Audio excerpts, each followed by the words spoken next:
we have amongst us the ingenious Shashank Viswanatha, who's a PhD student in an Institute of Science under Dr. Anupama Sathyamurthy.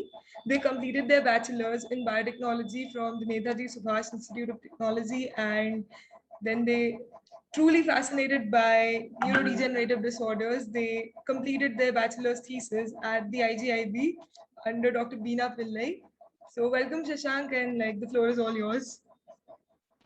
Thank you so much, folks, for such a warm welcome. Knowing that we are a little short on time, I'll just start with the presentation. Let me just share my screen.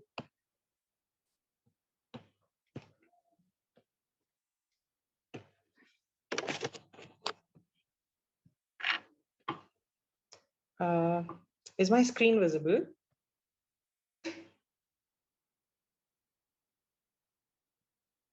Yes, your screen is visible. Okay, and I have put it in presentation mode. I'm just bringing out the pointer. Sure. Yeah. So, good evening, or good afternoon, or good morning, like you've already said to everybody who's here. So today I am going to be talking about this very fascinating sensor. Since we're today discussing a lot about the different senses that we have, I would be talking about somatosensation. And this is truly fascinating. I am very fascinated by how this whole sense of touch works. So just going into what it is. Somatosensation is, like I said, more than touch. When we were in primary school, we're often taught about how we have just five senses, and touch was one of them. But as we start studying neuroscience, and we come to realize that somatosensation is far more complex. The sense of touch itself is much more complex than what it was portrayed to us when we were much younger, quite understandably. So the sense of touch or somatosensation, which literally means the sensation from the entire body, and comprises of things like light touch. We're able to touch things. We're able to discriminate between textures. We're able to sense pressure, for example. You can tell whether somebody's putting pressure on your hand, or you can tell when you are putting pressure on some object. Then you're aware of the positions, the locations, and the stretch of your joints. That is, you're very aware of whether your hand is, say, for example, stretched open, or if it's closed, the elbow, the ball and socket joint, you're aware of it.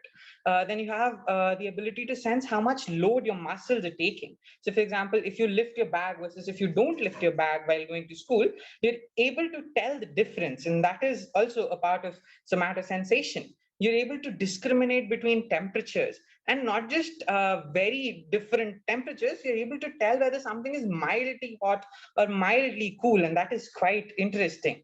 But one of my most favorite is the sense of pain, not because I like pain, but because it's very fascinating to study. So the sense of pain is a part of somatosensation, where you're able to tell that there is either tissue damage or potential for tissue damage. And lastly, you have the sense of itch. Like we're no strangers to mosquitoes here in India, so we know we are very familiar with the sense of itch. So these all together comprise of what we call somatosensation, where throughout your body you're able to tell what is happening, and that develops a very great understanding of the world around you, about temperatures, about what you're holding, about where exactly you are, etc. And that is quite important for any organism, especially mammals who go around, say, for example, hunting for food. So somatosensation is extremely important. And how exactly are we able to get this kind of sensation? Like, I don't want anybody to be daunted by this whole complex looking diagram. It's very simple. So simply speaking, you have these what we call sensory neurons throughout your body. Say, for example, in your hand, you have these neurons that um, you have these neurons that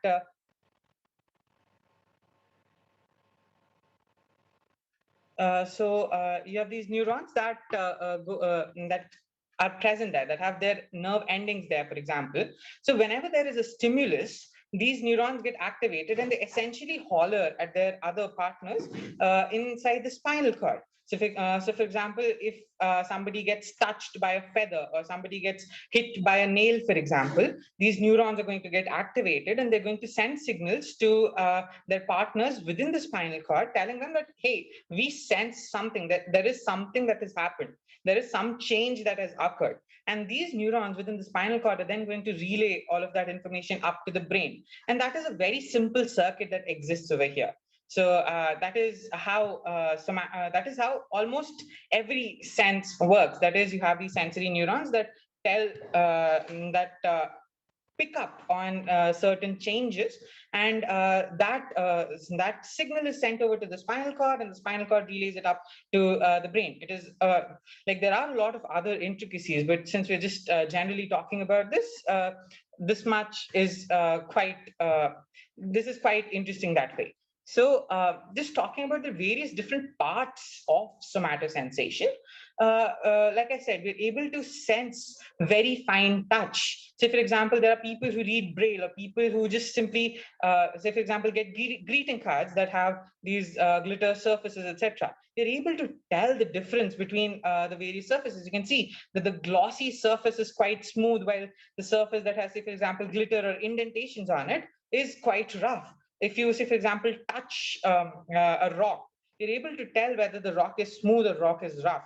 And you're also able to tell when exactly you touch that and for how long you're touching it. So it's like quite a lot of information that is going around there. And all of this information is provided to us by this sense called mechanoception. That is, all of this is physical in nature. You're actually touching something. You're actually using your fingers, for example, to touch something. And that is the physical nature of this. So that is why it's called mechanoception. And how exactly is this happening? So this is simply your skin, the various layers of the skin. On the skin, you have these specialized endings of sensory neurons that are capable of discriminating, for example, between small vibrations. So they pick up on very fine vibrations. And what happens is that is transmitted by the whole sensory neuron over to the spinal cord, like I told you in the previous slide. And this information from here goes up to the brain. And that is where the processing takes place. And this is how you're able to sense different textures. You're able to sense whether something is smooth or rough. And you're also able to sense initiation and for how long that sense of touch occurred. So that is that. Other than that, say, for example, we all shook hands with people at some point in our lives, at least. I think we have. So we are all aware that you can tell the difference between how much pressure an individual uses when they when they shake your hand. You can tell differences between pressures that you are applying as well as the pressures that you're experiencing. And that again is another part of mechanoception. That is another kind of physical touch that you're able to sense and properly discriminate between. And how exactly is that happening? So here is what was already happening before, where you're able to sense fine touch, where you have these sensory neurons that are carrying small vibration information about very small fine vibrations. But apart from that, you have other kinds of sensory neurons with different nerve endings, for example, that can sense the stretch of the skin or other such features, such as other such features. And that also further allows you to get a better idea of things. So say, for example, if I hold a mug, that stretch of my skin is also one of the ways in which I'm able to understand how I have been holding that mug and the fact that I am holding it. So that information gets produced here because, say, for example, the skin got stretched, these neurons get activated and they send signals to the spinal cord. And from the spinal cord, again, things go to the brain where it gets processed and you get a better, you are able to perceive what is happening. So this is all mechanical in the sense, this is all very, very physical. But I'm also able to, say, for example, take out a bottle of water and tell whether that water is at room temperature, whether it's hot or whether it's very cold. I'm able to, say, for example, put my hands in my pocket and feel warm. How is that happening? That is what we call the sense of thermoception. You're able to tell differences in temperature. So again, you have your skin, you have these specialized sensory neurons that have certain endings with certain receptors on it, and they are able to pick up on differences in temperature. So something like, say, for example, cold is going to be recognized by the sensory neuron. Whenever you touch something, say, for example, a very cold bottle of water, your sensory neurons are going to get activated. They're going to shout, hey, we're feeling that there is something cold that has come in contact with our skin. And from there, that signal goes into the spinal cord. Or if you see, for example, touch a spoon that was kept in warm soup, it will be hot. So again, these sensory neurons will shout at the spinal cord, telling them that, hey, our skin came in contact with something that is very warm. And from there, from the spinal cord, this information goes to the brain. And again, you get a sense of what is happening in terms of temperature. Like you can tell whether something is hot, whether something is cold. And that is, again, a very important sense for us to have. Next is, like I said, one of my most favorite senses, because this is just brilliant. The sense of pain. You're able to feel this very unpleasant sensation whenever you, say, for example, get in contact with something that was dangerous, or you end up causing damage to your tissue, end up causing damage to your body. So that sense is called nociception. You're able to sense pain. That unpleasant feeling that you get whenever you damage your tissue is called pain.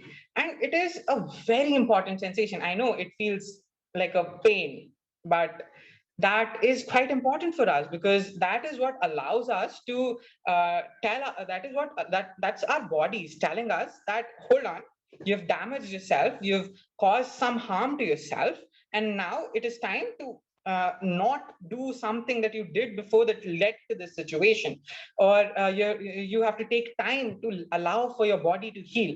So that is quite important, because if you, say, for example, didn't feel pain, you might as well have broken your arm and not have known it.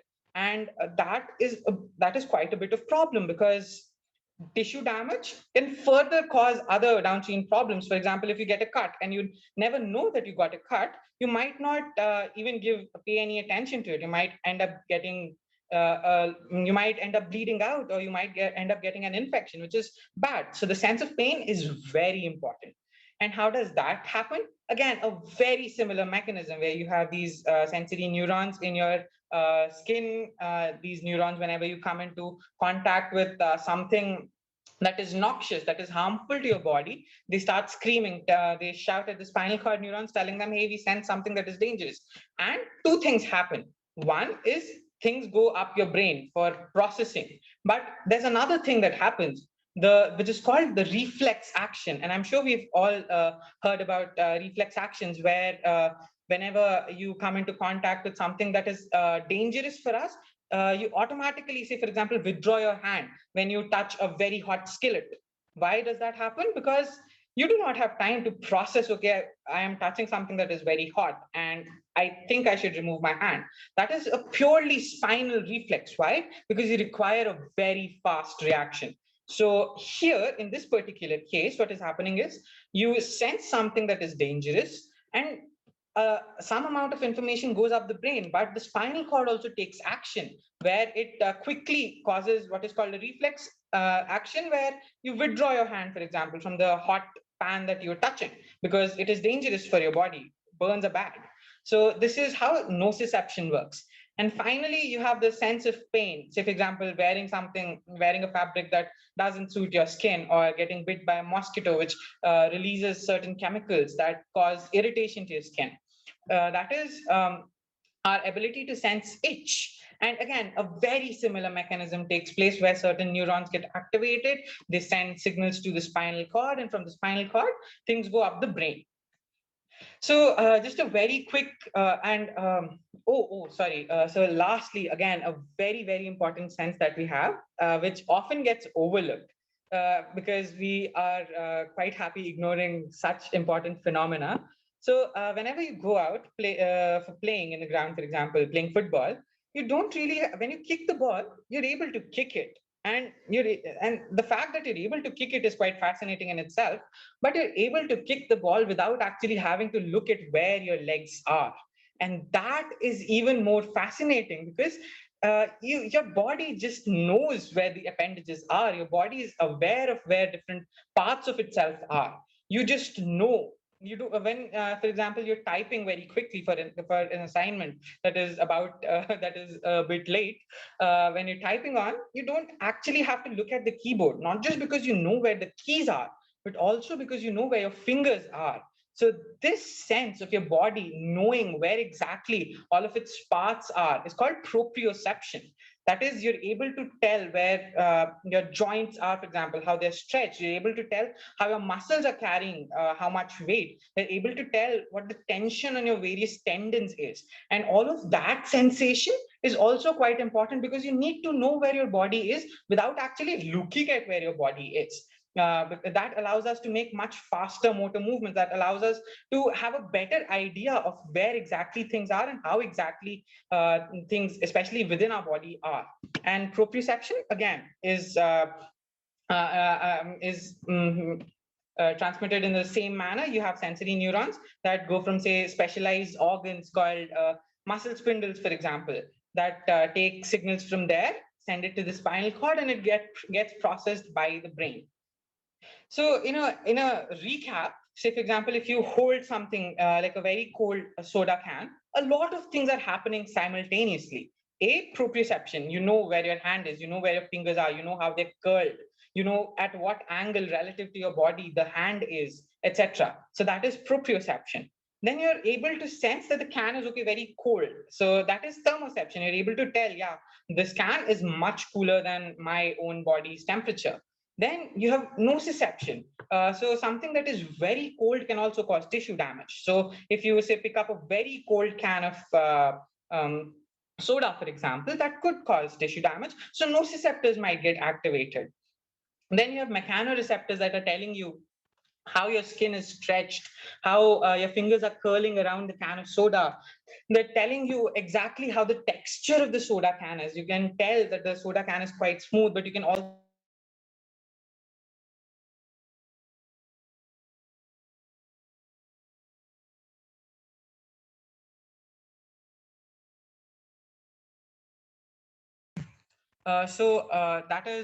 That is all happening all together. Then you also have that ability to tell that, yeah, you're applying some amount of pressure with your hands, so which is keeping the soda can in its place. So all of these sensations are getting transmitted, visual picture in your mind. That is what is allowing you to sense how I'm holding this one soda can. And this is just one simple action. All of this is happening together. But I have been for a very long time just telling you that things go up from the spinal cord into the brain. But what exactly is happening within the brain? Again, I just advise you not to look at that is something I'm not going to go into too many details about. But whenever you have these neurons entering from the spinal cord, from the spinal cord, there are neurons that take this signal up into specialized regions of the brain. All right. And where is it going? This region of the brain called the thalamus. So thalamus is basically like the secretary to the cortex. The information that is coming from the other parts of the body, they directly cannot talk to the cortex. They require, they go talk to the thalamus. Thalamus compiles it properly and then sends it over to the cortex. And that is where processing takes place. So where exactly in the cortex is this processing taking place? There's this region called S1 and S2, somatosensory cortices. So the primary and the secondary somatosensory cortex. Oh, I think there's this one error that I can see. It's supposed to be S1, not S2. I'm so sorry about it.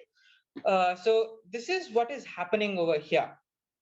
The information goes from the spinal cord over to the thalamus. From there, it goes to the cortex, the somatosensory cortex in case of somatosensation. So just one final recap of everything that we have discussed till now.